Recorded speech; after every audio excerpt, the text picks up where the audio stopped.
le mur de Berlin. 98. Après, je sais plus ce qui s'est passé. Je sais pas qui existe pas jusqu'à 98. Bref, mais pour être plus. Il connaissait bien alors. À la base, je ne fais pas une blague. On peut commencer le Gmara? Bon. Arrête avec tes trucs, Koudra aussi. Non, parce que les cheveux, c'est l'humidité. Non, mais c'est comme ça. C'est lié à la sauce. Les cheveux, oui, tout à fait. Et ça veut dire que ces choses-là, comme donc la nudité mamache de la femme automakom, soit les seins, soit le mamache, la nudité, les cheveux et la voix. En fait, ce sont des choses que la femme elle doit cacher. Même la voix. Oui, même la voix. Quand ils sont arrivés, les malachim chez Abraham Avinu, ils ont dit Aïe Sarah Ishtecha. Elle est où Sarah, ta femme? Et il y a écrit là-bas, Iné Baoel. Rachi sur place, on a fait ça au Gan Aleph. Qu'est-ce qu'il dit? Pourquoi il te demande où ils étaient? Pourquoi on te dit elle était où elle était dans la tente? J'ai besoin de savoir ce qui s'est passé à ce moment-là. Et là, les Chaviva al-Ba'ala. Les Chavev al-Ba'ala, pour la rendre, pour chérir aux yeux de Abraham Avinu, pour montrer comment elle est tsanoua ta femme. Elle ne se montre pas à l'extérieur, elle n'est pas à l'extérieur. Elle est où? Elle est où? Elle est dans la tente.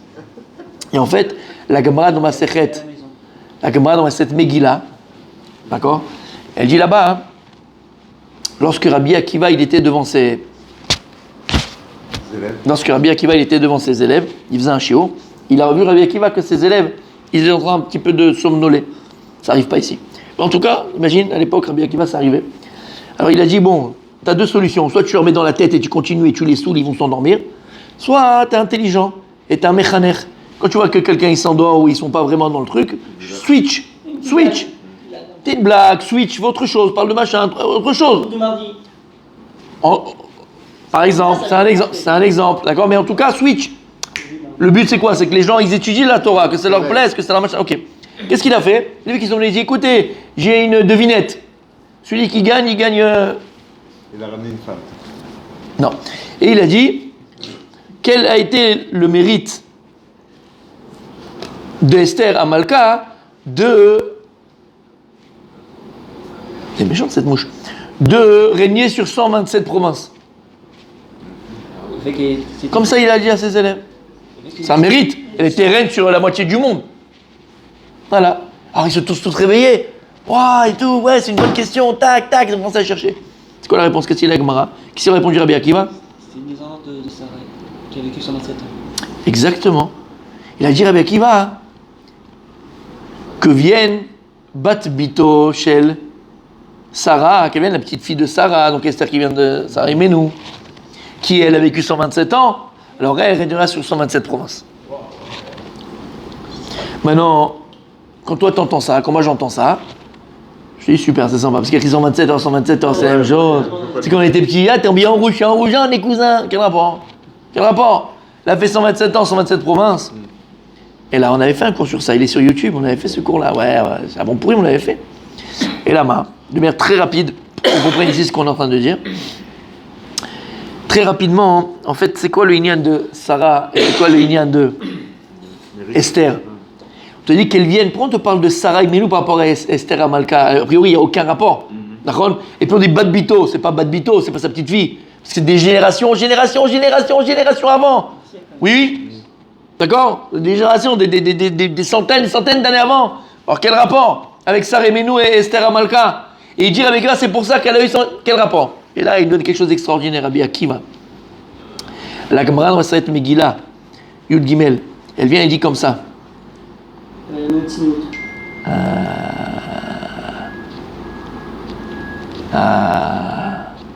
La Gemara, elle vient et dit par la tzniout qu'elle a eu Rachel.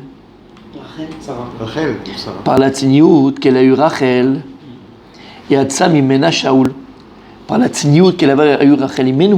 Alors il sortit d'elle le premier roi d'Israël. Je t'en Non, tu vas voir. La Gemara dit, elle pose la question à la Gemara dans Masechet Megillah, dit, Matzinout Aïtaba, c'est quoi la tzniout qu'elle avait Rachel Imenu? Par le mérite de la tzniout qu'elle a eu Rachel, elle est sortie le premier roi d'Israël. Qui? Shaoul, je Binyamin. La Gemara dit, Matzinout Aïtaba, lorsque Yaakov il est arrivé à Haran, qui l'a vu? Rachel. Et il lui a dit, épouse-moi. Il a dit, ok, je t'épouse. Mais sache une chose, mon père c'est un Ramaï.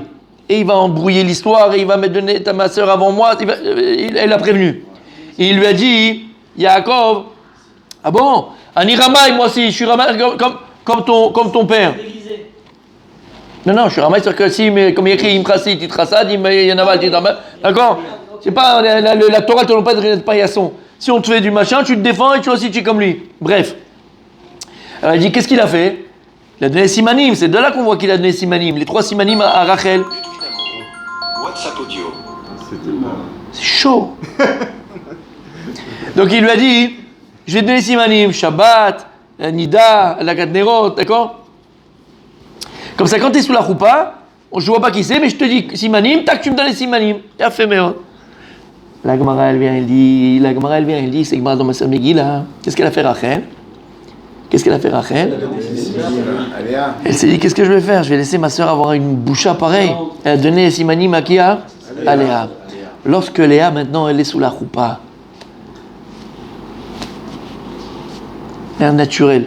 Tu sais que de toi, il doit sortir le peuple juif. Parce qu'elle ne sait pas que Yaakov va encore travailler pour elle 7 ans, toute l'histoire. Elle ne connaît pas ça. Ça, c'est après l'histoire qui se passe. Elle pense qu'elle a perdu Yaakov, elle va tomber avec Esav. C'est mort, c'est pour elle, c'est fini. Elle s'est sacrifiée en vérité pour sa sœur. Et à cause maintenant de ça, elle ne va pas donner naissance au peuple juif. À ce moment-là, la Gemara, elle aurait pu parler, elle aurait pu dire, ah, attention, c'est Léa, c'est pas vrai. Elle s'est tue. C'est la tzniout qu'elle a eu Rachel. Parce que la tzniout pour nous, c'est quoi? C'est simplement comment tu t'habilles. C'est la réserve. Écoutez bien de ce que c'est la définition de la tzniout. Et ça, c'est de manière générale dans l'habit, et en fait, c'est dans le caractère. La tzniout, c'est ne pas dévoiler quelque chose qui doit être caché. La tzniout au niveau corporel, c'est que la Torah, elle te dit attention, une femme, elle ne doit pas montrer certains endroits de son corps. Un homme ne doit pas montrer certains endroits de son corps. Il y a des endroits qui doivent être cachés. À partir du moment où tu laisses cacher ce qui doit être caché, ça s'appelle la tzniout. Dans le caractère, le comportement, c'est quoi? C'est ne pas montrer quelque chose que tu n'as pas besoin de montrer à l'extérieur. Ou par exemple, de ne pas dévoiler quelque chose qui doit être caché. Et c'est quoi par exemple? Un secret. Quand je viens te donner un secret, et toi tu sais garder, ou je te parle, comme je vous dis tout simplement, des fois si je viens je te parle Rabbi Meir, d'accord? Je te raconte mes vacances, je te raconte machin. Tu n'as pas besoin après d'aller voir Rabbi Moshe, tu dis, ah le Rabbi il est parti là-bas, il a fait ceci là. Si je t'ai parlé à toi, c'est parce que je ne vais pas que le parler à lui. C'est un exemple que je donne, hein? C'est un exemple que je donne. Il y a des gens, ils disent, ah tu sais, moi tu parles. Ou bien pire que ça, je t'envoie une photo à toi. Toi tu vois, tu montres la photo à tout le monde à la synagogue ou à la maison ou je sais pas quoi. Je l'ai envoyé à toi la photo, je l'ai pas envoyée aux autres. Pourquoi tu la montres? C'est un manque de tzniout. La tzniout, c'est de laisser cacher ce qui ne doit pas être dévoilé. C'est ça la tzniout. T'as compris ce que c'est? Au niveau corporel, mais vadaï, surtout au niveau du caractère, au niveau de la personne. Elle est où est Sarah? Il est Boël. Et de là maintenant, elle te dit, la Gemara continue. Et par le mérite de la tzniout qu'il avait Shaoul, il est sorti de lui qui? Esther Amalka. Shamata. Par le mérite qu'il a eu Shaoul, quel tzniout? C'est que lorsqu'il est parti faire ses besoins, il est parti se cacher pour ne pas qu'on le voie. Tzniout. Alors qui est sorti de lui? Esther. Et la Gemara elle s'arrête.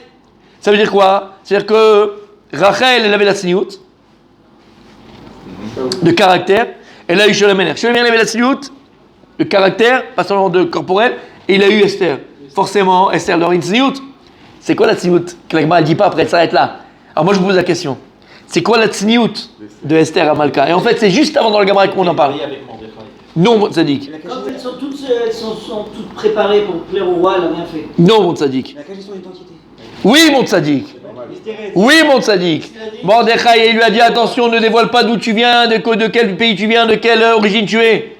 Et il a écrit Esther, Lo, Igida. Elle ne dit pas d'où elle venait, de rien du tout. Et ça rendait fou, Achashverosh. Ça le rendait malade. La Gemara elle raconte. Il venait tous les jours, Esther, dis-moi d'où tu viens. Parce que pourquoi? Parce que psychologiquement, et ça c'est horrible, c'est quand les gens ils ont l'habitude. Il va nous confirmer, d'accord? Les gens, ils ont l'habitude, ils disaient une Ukrainienne, quel goût elle a l'Ukrainienne, quel goût elle a l'Ukrainienne. L'autre, c'est les Chinoises, quel goût elle a la Chinoise. L'autre, c'est, d'accord, la Zimbabwe, quel goût elle a la Kenyane. D'accord ou pas? Les gens, dans leur imagination, quand ils vont avec les femmes, ils pensent que quoi? Ils ont... Il me fait la tête. D'accord? Les gens, ils croient que la fée, elle a un goût. Elle a un goût. L'américaine n'a pas le goût de la française. L'anglaise, c'est pas la truc. La c'est un goût. Alors lui, il était là, il veut savoir d'où tu viens, c'est quoi ton origine, je veux savoir quel goût je vais goûter, quel goût je vais manger. Qu'est-ce qu'elle faisait? Elle disait pas. Il a dit, regarde, je suis prêt à te faire, il lui a fait des fêtes, il lui a fait des cadeaux, il a fait... Il ne disait pas. D'où un secret. Quelqu'un qui est capable de garder un secret, c'est quoi un secret? Un secret, c'est quelque chose qui doit être caché, qui ne doit pas être dévoilé. C'est la suite qu'elle avait, Esther. Maintenant, où Rachel a eu cette sniout là? D'où Rachel, elle a eu cette sniout là? De qui? On a eu Shlosha Avot vers Arba Imaot, de Sarah Imenu. Pourquoi la Torah te précise Dafka ici dans la paracha? Il vient dire, mais où elle est Sarah? On s'en fout en vérité, où elle est pas. C'est quelque chose, c'est un détail. C'est pas un détail. Pour te montrer ce que Sarah elle va léguer à toutes les bnotes Israël. Bien sûr que toutes les... Mais Sarah elle va léguer cette mida là. De quoi? De Tzniout. Et maintenant tu comprends, quand Rabbi Akiva il a dit à ses élèves que pourquoi elle a eu le mérite, Esther, de régner sur cette province, elle dit qu'elle vient de Sarah Imenu, qui avait besoin de ça. Parce qu'elle a eu exactement la même mida, elle a gardé la mida de sa grand-mère, entre guillemets, de son élève Saïma, qui est Sarah Imenu, qui était la Tzniout. Elle a eu le mérite elle aussi. Shamata. Et en vérité, c'est exactement ce qu'il y a écrit ici. Sachez une chose, pas seulement la nudité d'une femme, les endroits du corps où elle doit cacher, ça s'appelle la Tzniout, il y a aussi les cheveux d'une femme. Les cheveux d'une femme, c'est pas la Tzniout, c'est des choses qui ne doivent pas être dévoilées à l'extérieur. Le seul à qui elle peut montrer ses cheveux, c'est son mari. Pour lui plaire, pour lui faire belle, pour le séduire. Pareil, la voix. Comment? Oui, bien sûr, il n'y a pas de issue. Mais en tout cas, d'accord, tu as compris, cette nudité, entre guillemets, cette herva. Alors bien sûr, et là, je rejoins ce qu'il me dit Rabbi Daniel, il y a féméon. Et c'est un point très important. Vous comprenez très bien que c'est pas la même nudité, les cheveux, que la foufoune, par exemple. On est tous d'accord. Ok, c'est pas la même chose. Ou que les seins. Non, sur ça, on est d'accord. Aval, ça fait quand même partie d'un degré, d'un niveau, de certaines nudités, qu'on appelle nudité, des choses qui doivent être cachées chez la femme. Et bien, de ces choses-là, c'est aussi la voix. Même si elle a une voix d'homme. Oh. Alors là, c'est quand tu étais à Pattaya. T'as pas vérifié avant. Je t'avais dit, vérifie. Si elle jongle, c'est un homme. C'est pas grave. Au début, ça passe, c'est difficile, mais ça passe quand même. C'est la première fois que ça fait mal. C'est la première fois que ça fait mal, exactement. Allez, vous avez compris, mes amis? Il était réservé son billet. T'as compris, mon tzaddik? T'as compris de quoi on parle ici? Alors, il dit comme ça, Rabbi Yosef. Zamre Gavre ve'anena chez Pritsuta. Si les hommes y chantent et les femmes répondent à leur chanson, ça s'appelle Pritsut, parce que la kol isha erva. Zamre Nache Vane Gavre, si les femmes elles chantent et c'est les hommes qui répondent, Keesh Binu Eret, c'est comme un feu débordant, un feu dévorant. Parce que là, ils sont en train d'écouter les femmes en train de chanter plus encore. Donc là, Yitzhara Mamash, il est encore plus grand. Si les hommes ils chantent, les femmes elles juste elles répondent, c'est pas bien, c'est Pritsut. Mais si c'est les femmes qui chantent et les hommes qui répondent, là, Bichlal, tu mets le feu, tu attises le feu du Yitzhara. La Gemara dit, les mains nafkamina. Ok, bon d'accord, qu'est-ce que Rabbi Yosef vient de nous apprendre ici? Ok. Pour te dire que c'est plus chameau, que c'est plus grave, que quand c'est les femmes qui chantent et que les hommes répondent, que quand c'est les hommes qui chantent, que les femmes répondent. Qu'est-ce qu'il vient t'apprendre? Qu'est-ce qu'il va apprendre dans ma vie? La Gemara dit, il va tous les amikameha. C'est que si on n'a pas la force de pouvoir annuler un des deux, parce que les gens disent non, c'est comme ça qu'on va faire, et on n'a pas nous les chachamim la force d'annuler ce qu'ils sont en train de faire. Alors lequel des deux tu peux annuler? Il faut mieux annuler quand c'est les femmes qui chantent et les hommes qui répondent que l'inverse. Et tu vois déjà que Rita d'Adorot, les gens ils écoutaient plus les chachamim. Donc si on doit annuler une de ces choses-là, Tevatele Tacheni et pas le premier. Ok, c'est avec Malkochit. L'homme est plus sensible à la voix de la femme. Exactement, et nous après ça fait les légendes de la sirène et les machins, les hommes qui ont été truqués, d'accord, c'est toutes les légendes de la sirène. Amar Rabbi Yochanan. Ouf. Kol ashote be'arba'a mine zemer mevi chamesh pour anuyot la'olam. C'est une expression, hein, kol ashote. Tout ce qui boit, arba mine zemer. Comment c'est traduit chez vous? Qui boit du Ah, c'est vin quand il boit du vin. Et, ouais, au son de 4 types de musique. Alors voilà, donc toujours, non, ça c'est sûr qu'on parle toujours bureau du vin, ok. Amène 5 fléaux dans le monde. Ok. Donc tout celui qui boit en train d'écouter de la musique, non parce que tu t'en avais parlé, t'étais pas là hier? Si. T'étais pas là hier? Je suis là hier. T'es Bémet? Oui. Ah mais là. Pourquoi Non, c'est grave. Je l'ai pas vu non plus. Voilà, mais je vais te dire un truc. Je vais te dire quelque chose. Non mais c'est vrai. Mais je vais te dire quelque chose. La tsniout. Ouais, Même quand il est là, on le voit pas. Bien sûr. C'est Yosef Hatzadik. Bien sûr. C'est trop beau, Bémet. Bref, donc tout celui qui boit pendant entre les 4 types d'instruments de musique, il amène 5 désastres dans le monde. Chez Nehemar, comme il y a écrit dans Yeshaya, Oi, malheur, Mashkime Baboker Shechar Irdofu. Ceux qui se lèvent le matin et qui cherchent quoi? Le Shechar, qui cherche la bière. La bière. Ça existait la bière à l'époque? Ben oui, la cervoise. Oh mon pote, mais À c'était l'époque, fou. il y a eu- Les Égyptiens, ils buvaient. Me'achare baneshef yain yadlikem. Bien sûr. Allumez le feu. Vaya kinor benavel tov vechalil vayim ishtehem ve'et po'al Hashem lo yabitu. Et sur le travail que tu dois accomplir envers Hashem, il voit pas pourquoi tu t'es saoulé, tu bois du vin, tu bois de la bière, tu bois de... Et après, po'al Hashem, ce que Dieu il fait, tu ne fais pas attention. Donc tu dois faire, tu fais plus attention à votre Hashem. Non, mais là, c'est le matin. Hein. Donc qu'est-ce qu'on voit? Kinor, Nevel, Tov et Khalil. On parle de 4 instruments de musique différents. Kinor, Nevel, Tov et Khalil. Kinor, c'est le violon, c'est l'harpe. L'harpe, lire. Nevel, c'est la lyre. Le Tov, c'est le tambourin. Et Khalil, c'est la flûte. Et donc on parle de quoi? De 4 clizémer quand tu bois du vin. Ou Makti Vachara, avec ce qu'il y a écrit dans le pasouk d'après, dans Yeshaya, la reine Gala Ami Miblidat. Voilà pourquoi j'ai exilé mon peuple. Voilà pourquoi j'ai exilé mon peuple. Vous vous rendez compte de quoi on parle ici? C'est grave. Pourquoi Miblidat? Parce qu'ils n'ont pas, on parlait du date, parce qu'ils n'ont pas cherché à me connaître. Ils n'ont pas cherché à me savoir. Ce qui était le plus important pour eux, c'était la boisson, parler, discuter. Tu as un cours de Torah, tu vas aller boire un café alors que tu as un cours de Torah. Ou tu vas boire une machin, tu vas aller boire un harak, tu vas boire un truc, tu as un cours de 5 minutes, 10 minutes, tu n'as pas le temps. Tu n'as pas le temps. C'est Marie. Ça l'énerve. J'ai un message à donner. Ça le fâche, ça les fâche. Vidéo. L'année prochaine, non, c'est pas ça. Ouais, tu vas des choses futiles pour des choses importantes. Chez Gormim Galout la Olam. Et ça mène l'exil, dit la Gemara. Urvodo mete ra'av. C'est quoi Urvodo mete ra'av? Traduction en français, vous l'avez? Et ces notables meurent de faim. Et ces honorables, voilà, Urvodo, c'est les honorables et notables, meurent de faim. Ça veut dire quoi? Chez Mivin Rav la Olam. Et ça amène la famine dans le monde. Va monot sichet sama. Continue. Et ces foules sont desséchées de la boisson. Ils ont soif. Chez Gormin, la Torah, chez Tishtakach milomdea. Et ça va faire que la Torah va être oubliée de ceux qui l'étudient. Pourquoi? Parce que c'est Milidvar Hashem. On parle de celui qui est Tzamel Lidvar Hashem. Ils vont l'oublier. 4e, c'est quoi? Pour un autre. Vaishach Adam Vaishpal Ish. Et la personne sera humiliée. Plus fort. L'homme avali.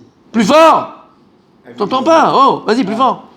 Et la personne sera humiliée et l'homme avili. C'est quoi? Chez Gormin, Shiflout, les sonos, chez la Kadosh Baruch Hu.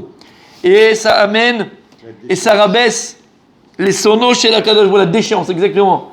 Les sonos chez la Kadosh Baruch Hu, c'est qui le sonné d'Hachem? Qui haïssent Hachem. Ceux qui haïssent Hachem. Ceux qui haïssent Hachem, ils seront jetés au pâture. Ven Ish la Kadosh Baruch Hu, comme Ish, c'est qui on parle d'Hachem, Shemar, Hachem Ish, Milchama. Ve'ene Gvoim Tishpalna, et les yeux d'un orgueilleux sera rabaissé. Chez Gormin, Shiflout, chez l'Israël. Et ils entraînent que le peuple juif, il est rabaissé dans le monde. On vire les gens, on ne veut pas les servir, on ne veut pas leur donner la boisson, on ne veut pas le machin, on va donner, les rentrer dans les hôtels, on les vachins. On ne veut pas de juifs. On ne veut pas de juifs. Acheter une bouteille d'eau à la buvette, on te dit, vous êtes trop nombreux. En France, aujourd'hui, aux Alpes. Il y a la vidéo, tu la vois parler, vous êtes trop nombreux. Dans ma buvette. Vous êtes trop nombreux, elle dit. Et t'as une patos à côté comme ça qui dit alors, c'est son truc, elle fait ce qu'elle veut. Personne ne bouge, personne ne dit rien. On est en 1930, messieurs. On est en 1930. Oui, on est 1,5 milliard. 15 millions. Alors attention, la petite tête, le petit cerveau, qu'est-ce qu'il dit? Il dit oui, c'est normal, la situation géopolitique qui fait que... Non. La raison, elle est spirituelle, mes amis. On se prostitue, messieurs. Nous sommes des prostituées. Et je pèse mes mots. Nous sommes des prostituées.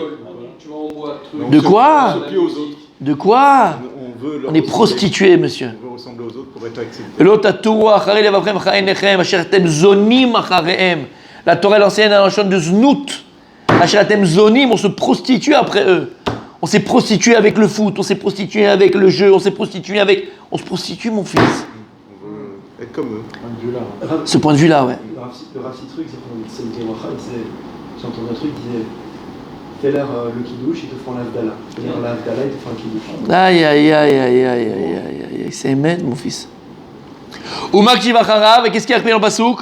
Au sujet des 5 pour un Nouyot, la reine, c'est pour cela, la reine. Même Khetamoudbet. Irchiva Sheol Nafsha, Upara Piyal Blichok, Ve'arad Adara Va'amona Usnua, Ve'alesba. Traduction comme dans la. L'abîme a élargi son appétit et ouvert sa bouche sans limite, et descendra la gloire et sa multitude. Sa horde et quiconque se réjouit en elle. La Mishnah? Non, c'est bon, c'est vrai. Kol HaKavod. Traduit. Ouvrir sa bouche sans limite. L'abîme a élargi son appétit. Écoute. À force de faire des mauvaises choses, Voilà. sa bouche elle est sans limite, ça veut dire Voilà. que ça va de plus en plus. Nos limites. Le trou s'élargit de plus en plus, et la gloire de Sion, elle sombre. Il y a fait la gloire de Sion. La gloire de Sion, Eretz Israël. On se moque des Israéliens dans le monde, on se moque de nous. Voilà. On s'autodétruit, autodestruction. Et on continue, messieurs, Mishimetu Nevim Arishonim. Donc, la vie dans la Mishnah, à partir du moment où les premiers Nevim sont morts, alors, Batlou Urim et Tumim. Il n'y a plus de Urim et Tumim. Urim et Tumim, c'est ce qu'il y avait le Kohen Gadol sur exactement, c'est les pierres. Très bien définies. L'Agma, on va dire. Man Nevim Rishonim, c'est qui les premiers prophètes dont tu parles? Ça, c'est avant Baït Rishon. Amar Ravuna, Zed David ou Shmuel ou Shlomo. À partir du moment où David, Shmuel, ou Shlomo Amelech sont morts, après Shlomo Amelech, Batel ou Metumim, il n'y a plus d'Orim et Tumim. Déjà, c'était Iridat Adorot, les générations, elles ont chuté. Voilà, c'est pas notre faute. C'est incroyable. Iridat Adorot. Et on a eu le Chavetz Chaim, on a eu le Ben Ishraï, et on a eu. Non mais. Il y avait quand même il y avait Elisha, il y avait. J'arrive pas à comprendre. Les grands prophètes. Tu vas voir, la Gemara va parler de ça. La Gemara va parler de ça, là, ce qu'il vient de dire maintenant. Tu vas voir. Rav Nachman Amar, Bimé David, au temps de David, Zimnin Salik, mais Zimno Salik. Alors parfois, il montait, ça veut dire quoi? Quand on allait demander au Urim Tumim, ben répondait. Et des fois, on posait la question, et ça ne marchait pas. Là-bas. Shareshal Tzadok, Valtalo. Arrête Tzadok. À Cohen, il a posé la question au Urim et Tumim. Il a été répondu. Shal Eviatar velo altalo. Et Eviatar à Cohen, il a posé la question. Il n'a pas été répondu. Chez Nehemar, Bayal Eviatar, comme il est écrit dans le verset dans Shmuel, Eviatar, il a demandé. D'accord? Et là-bas, on te dit qu'il n'a pas été. Exactement, il n'a pas été répondu. Donc, même au temps de David, déjà, ça commençait déjà un peu à. Des fois, tu avais les réseaux, des fois, tu n'avais pas le réseau. Des fois, ça ne marchait pas. Voilà. Rabba, il va être Makshe, Mativ Rabba Bar Shmuel. Il est Makshe, Rabba Bar Shmuel. Il y a écrit dans Divrei Hayamim. Vaï lidrosh Elohim, bimé Zechariahu, amevin birot a Elohim. Au temps de Zecharia, il est parti demander à Hachem, amevin birot a Elohim. Et donc, Zecharia, c'était le fils de Yehoyada Cohen. Au temps de Yoash, le Melech Yoash, donc c'est très très longtemps après. Umaïla Beurim et Tumim, n'est-ce pas qu'un écrit il est parti demander, n'est-ce pas qu'il est parti demander Urim et Tumim, bah, que quoi, que ça marchait. Donc voilà que même après la mort de Shlomo Amelech, il y a encore Urim et Tumim. La preuve, au temps de Yoash, la Gemara dit quand il a écrit l'Hydrosh et Elohim, Banevim, il est parti demander au prophète directement, mais il n'a plus demandé au Urim et Tumim parce qu'il n'y en avait plus, ça marchait plus. Pourquoi c'est marqué alors des Urim et Tumim? Il n'y a pas d'Hydrosh Elohim. C'est la question de la Gemara. N'est-ce pas que quand il écrit l'Hydrosh Elohim, c'est Vetumim, lo Benevim, c'est dans les prophètes. Ok. La Gemara continue à poser la question sur ce qu'il nous a dit Rabuna. Tashma, viens écoute. Mishechara bet amigdash arishon, batlu are migrash, ou paskur vetumim, ou pasak melech bet mi bet David. À partir du moment où le Beit Hamidash premier a été détruit, alors il n'y a plus la Migrash. Les Migrash, ce sont les terrains qui étaient pour les Lévim, exactement. Chaque ville, vous savez que les Lévim n'avaient pas de Nachala. Pourquoi? Parce qu'il y avait comme là-bas, hein, comme dit le Rambam à la fin de l'Ilchot Shemitah, que les Lévim, Hachem ou Nachalatam, Akadosh Hu, c'est leur Nachala. Ils étaient entièrement consacrés à l'étude de la Torah et enseigner la Torah. Et il dit à la fin de l'Ilchot Shemitah, le Rambam, et tout celui qui veut être comme les Lévi'im, Arishul Beyado. Et celui qui veut être dans la génération comme les Lévi'im, Arishul Beyado. Et donc c'est de là que beaucoup s'appuient pour dire que Torah tout Manuto, tu perds de ta vie uniquement étudier la Torah, parce que ce qu'il dit le Rambam, on peut être Lévi. Il a le choix, il peut être comme un Lévi aujourd'hui. Ok. Alors non, ça c'est encore une autre, c'est aussi il dit que la Torah. Il dit que la Torah, mais c'est un autre statut. C'est un autre statut, malgré tout. D'accord. Mais ils étudient que la Torah. Ça reste là. Lévi, c'est encore autre chose. Eux, c'était même, non seulement ils étudiaient, mais en plus ils enseignaient la Torah, les Lévi. Issachar, c'est l'Avdavka qu'ils enseignaient. Ils étudiaient la Torah, eux. Maintenant, bien sûr qu'il y en avait qui enseignaient. La Torah, elle sortait d'Issachar. Mais les Lévi. On définit les lois pour définir les fêtes et tout ça. Qui, l'Issachar, tu vois. Ouais, bien sûr. Ok. Donc, il y a comme ça, avec il a été détruit. Il y a plus, on n'a plus donné de terrain pour les Lévi. Et il s'est arrêté les Urim et Tumim. Et il s'est arrêté la royauté de la maison de David Amelech. Vim l'archach de David Amelech. Vim l'archecha Adam Lomar. Et si un homme il te dit à l'oreille, il te dit, il a écrit dans Ezra, dans Sefer Ezra, il a écrit, Vayomer à Tirshata. La M, c'est Tirshata, c'est Nehemia. Nehemia. Il a dit Nehemia, le prophète Nehemia, il leur a dit aux Kohanim, qui n'ont pas prouvé leur ichous quand ils sont revenus, il a dit bon, qui est Kohen? Il dit moi je suis Kohen. Ok, d'accord, mais vas-y, donne-moi ton arbre généalogique. Moi je ne vais pas dire que tu es Kohen, tu n'es pas Kohen, je ne sais pas qui vous êtes. Donc quand Nehemia il a demandé de prouver, d'accord, ceux qui ne pouvaient pas prouver, il leur a dit Asher lo yochelu mikodesh hakodashim adamod Kohen leurim et tumim. Il dit vous ne pourrez pas manger, vous qui êtes Kohen et vous ne pouvez pas le prouver, vous ne pourrez pas manger les kodashim. Tant qu'on n'a pas les Urim et Tumim qui viendront nous prouver que vous êtes des vrais Kohanim. Ok? Mashma de là, qu'au temps de Nehemia, il y avait les Urim et Tumim, puisqu'il leur a dit, tant qu'on ne va pas poser la question Urim et Tumim, vous ne pourrez pas manger. Il n'y avait pas. Alors si quelqu'un il te dit ça dans l'oreille, et il te dit voilà, tu vois comment c'était, et Morlo répond-lui, non, la kavanah de Nehemia c'était de dire qu'Adam shomen achavero, achi shechiu metim yavo Mashiach ben David. Il voulait leur dire en fait, bon, tu sais quoi, quand les Urim viendront, ou dans la Kodashim, pas pour dire qu'on va les demander, parce qu'ils n'existaient plus. C'est comme un type, il dirait à son copain, tu sais quoi, quand Mashiach viendra, on en parlera, on verra plus tard. Pour les repousser, pour dire, quand Mashiach viendra, on verra. Donc ici, il n'y a pas une preuve qu'au temps de Nehemia, il y avait des Urim et Tumim. C'est une expression qu'il veut dire. Ils disent les calendes grecques. Les calendes grecques, ils disent comme ça en France. Voilà, lui, il présente les salades, mais c'est pas. Non, mais c'est vrai, hein. Oui, sûrement. Et là, Maram Nachman Bar Yitzhak, alors il a dit Ram Nachman Yitzhak, Man Nevi'im Arishonim. Alors c'est qui les Rishonim? C'est qui les Nevi'im Arishonim? C'est qui ces Nevi'im Arishonim? Alors il dit, c'est les Nevi'im du Beit Rishon, les Apouké, Michagi, Zechaya ou Malachi, pour exclure les Nevi'im, les prophètes du deuxième temple, d'Acharonim Nehu, parce que eux, on les appelle qui? D'Acharonim, les derniers. Donc quand on parle qu'ils sont morts les premiers prophètes, de qui on parle en fait? Finalement, c'est les prophètes qui sont morts du premier temple. C'est pas jusqu'à Shlomo Amelech. C'est pas Shlomo Amelech. C'est jusqu'à les prophètes du premier temple. Jusqu'au premier temple. Ils ont disparu. Exactement. On continue demain.